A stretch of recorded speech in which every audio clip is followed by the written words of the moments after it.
भूत बंगला। जब मैं 14 साल का था, मेरा एक कजन भाई था और वो बड़े आलीशान से घर में रहता था। इस घर में हमेशा अंधेरा रहता था। ऊंची ऊंची सीढ़ियां थी और लड़की इतनी आवाज करता था कि हम दूसरे या तीसरे फ्लोर पर अकेले जाने की हिम्मत ही नहीं होती थी। हमने हमेशा उस घर के बारे में डरावनी कहानियां सुनी थी कि एक नौकरानी थी जो उस घर में मर गई थी और उसकी आत्मा कभी कभी उस घर में वापस आती थी। पर एक रात जब मैं अपने कमरे में सो रहा था, तब मुझे कुछ अजीब सा लगा। रात का समय था, हवा चल रही थी और पेड़ों की सरसराहट से सुनसान रात और डरावनी लग रही थी। तभी मुझे पंखे पर एक अजीब सा शेप दिखाई दिया। पंखा ऊपर था, मैं नीचे। मुझे लगा वो किसी पेड़ की परछाई है और डर से आंखें बंद कर ली।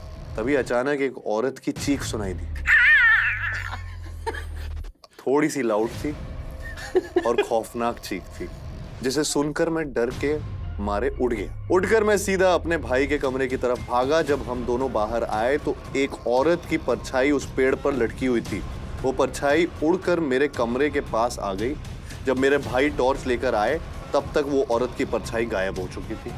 उस वक्त मुझे एहसास हुआ कि ये उस नौकरानी की आत्मा थी और उस रात के बाद मैं कभी भी उस कमरे में सोया नहीं।